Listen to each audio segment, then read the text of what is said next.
Shabbat Shalom. Invite anyone who's in the back who needs a seat, you're welcome to do so.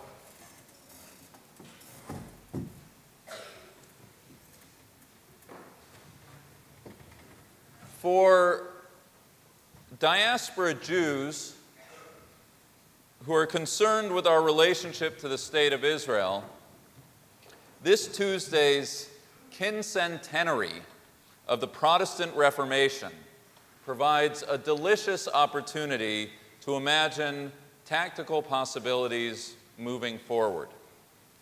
Tradition relates that it was on the eve of All Hallows Day, 1517, exactly 500 years ago, that Martin Luther posted his 95 Theses on the door of the Wittenberg Chapel, setting in motion one of the most significant turning points of Western civilization.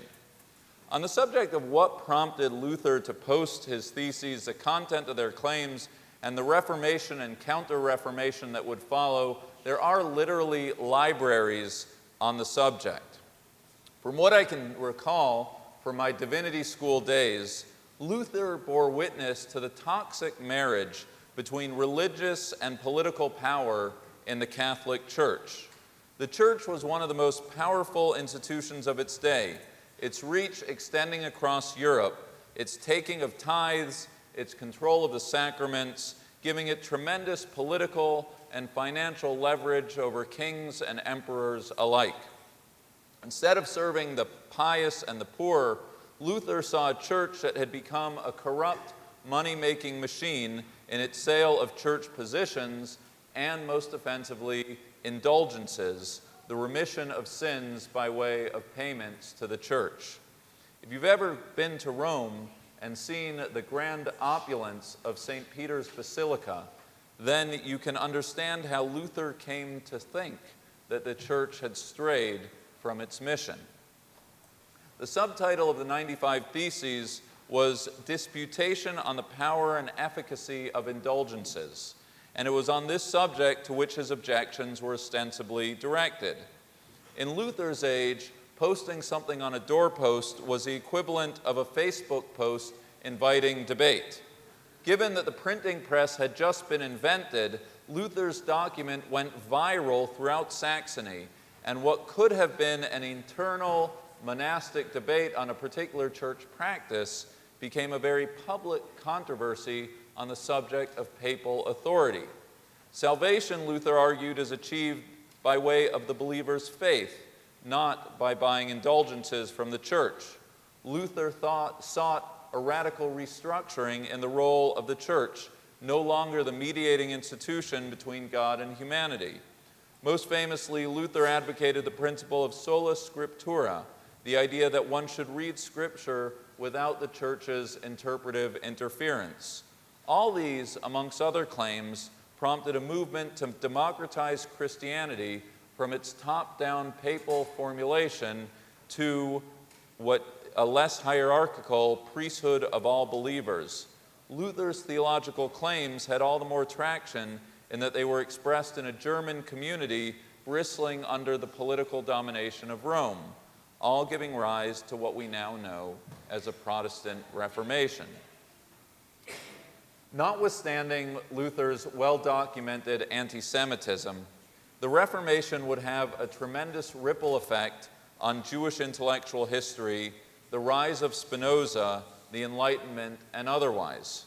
On another day, in another sermon, we should discuss these and other matters.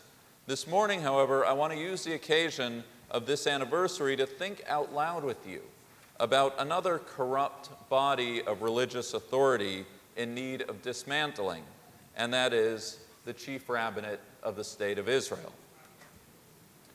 For those of you unfamiliar with the conversation, by way of background, you should know that unlike the church-state divisions we have here in America, in Israel, religious life is not only centralized in a chief rabbinate, in Hebrew the rabbanut, but also sustained politically and financially by way of the state. While such a system may seem not only sensible to the extent that Israel is a singular Jewish state and thus should be governmentally supportive of nurturing Jewish life, The situation on the ground, as I'll explain, has turned altogether toxic. The story begins before the state was even born in 1947, when, in order to win ultra-Orthodox support, David Ben-Gurion entered into what is referred to as a status quo agreement, in which he guaranteed that the Jewish state would take religious law into account on matters related to the Sabbath, dietary laws, marriage, and religious education.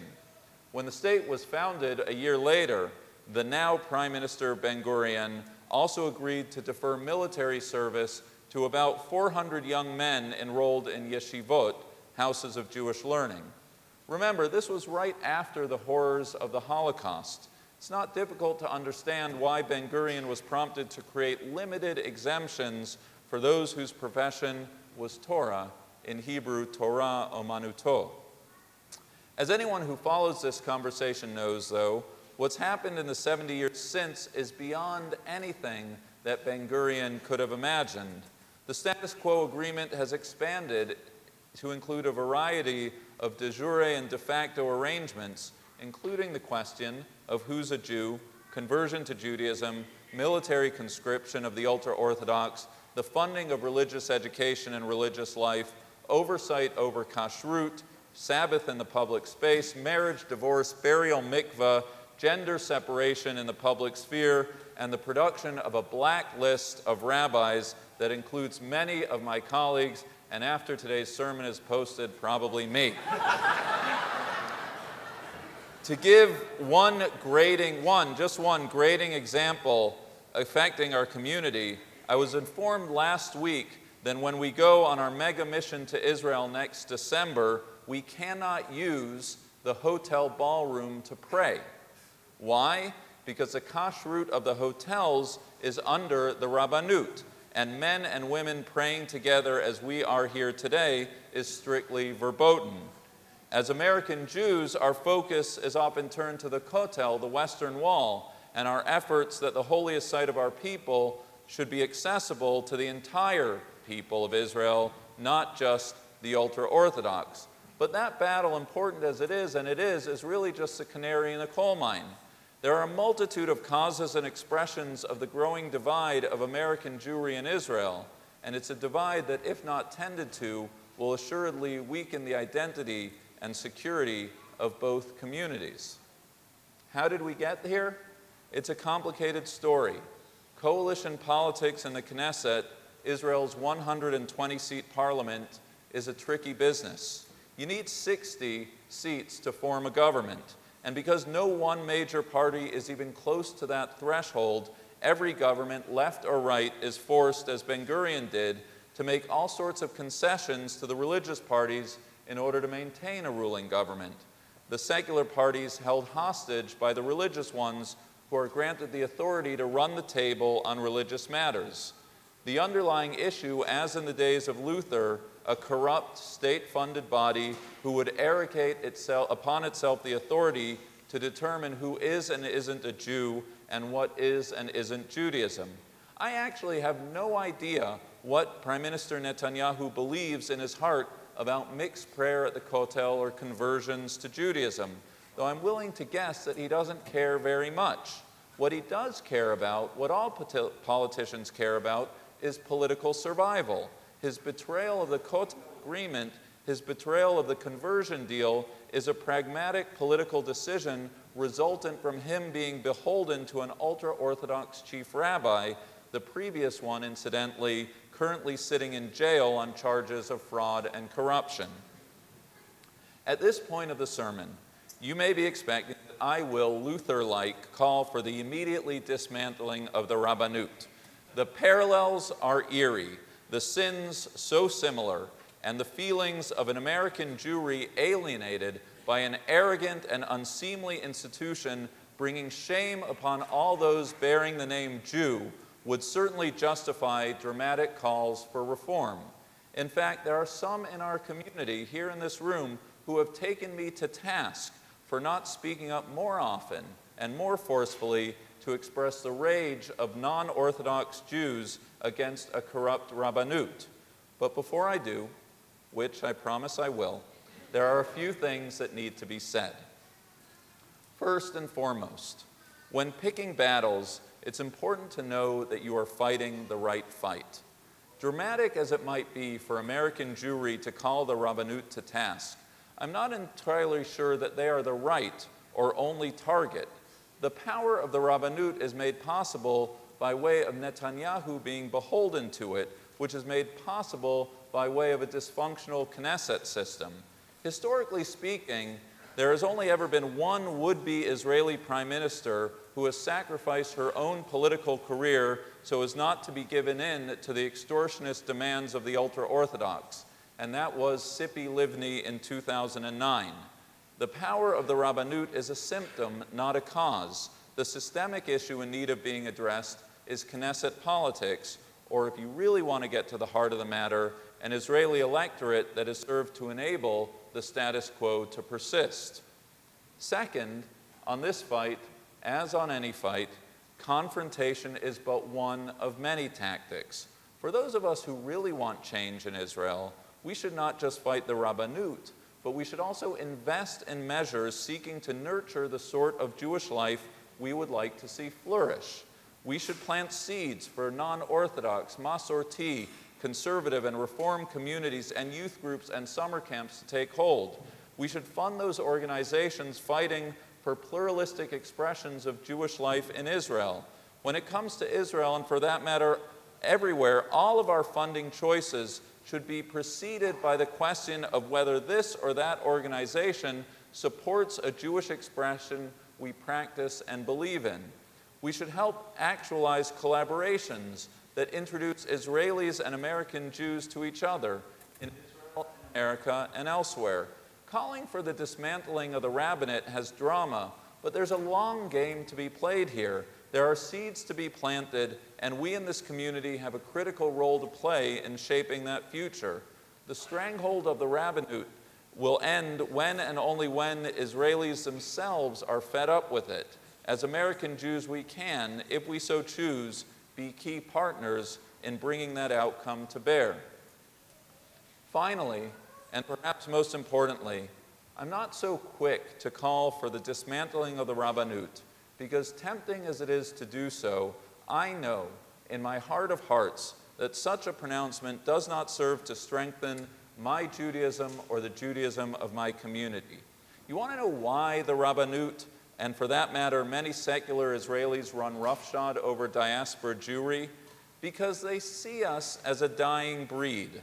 They read the Pew reports, they hear the stories, they listen to our debates on intermarriage, and their attitudes and actions speak to their belief that the writing is on the wall for us. If American Jewry wants to be taken seriously by Israel, we need to take ourselves seriously. As Vince Lombardi once said, the best defense is a good offense. We can, if we so choose, spend our time and money fighting the Rabbanut. We can also do that which we and only we can do, which is invest in our Judaism, build up our community, and live lives as loving, literate, and passion-filled Jews. American Jewry must not make the mistake of letting our skirmish with the Rabbanut serve as a vicarious substitute for a paper-thin Jewish identity. You want to fight for the Jewish future? You want to build a bridge between the Jewish state and American Jewry? Then light Shabbat candles. Invite your friends over for Shabbat dinner. Come to shul, sign up for a class, observe kashrut, bring your children here, build our community. Do all of these things, and then, as an emboldened American Jewry, I promise we will give the Rabbanut a run for its money. We will give it something to worry about. Do I want the chief rabbinate dismantled? Yes, absolutely. No different than Luther's time, there are institutions in Israel in need of reform, and the Rabbanut is one of them. But when it comes to mending the relationship of diaspora Jewry and Israel, the tactics of confrontation must be employed judiciously, and even then work in tandem with tactics of collaboration. Ultimately, though, it will be our ground game day to day as Jews, not as vociferous critics of a corrupt institution thousands of miles away in which our Jewish future will be found. This week marks the 500th anniversary of the Reformation, but also the 100th anniversary of the signing of the Balfour Declaration, a historic document envisioning the establishment of a national home for the Jewish people. Neither that document, nor the establishment of the state in 48, nor the liberation of the Kotel in 67, nor for that matter the initial promise of the land to Abraham dating back to this week's Torah reading, were intended for the purpose of providing a Jewish home for only a small slice of ultra-Orthodox Jews.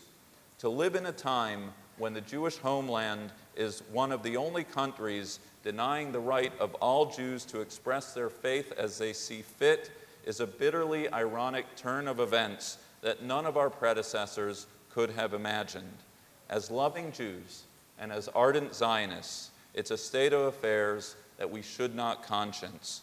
May we fight the good fight, the smart fight, and work together to bring about the shared future that we also desperately desire and deserve. Shabbat Shalom.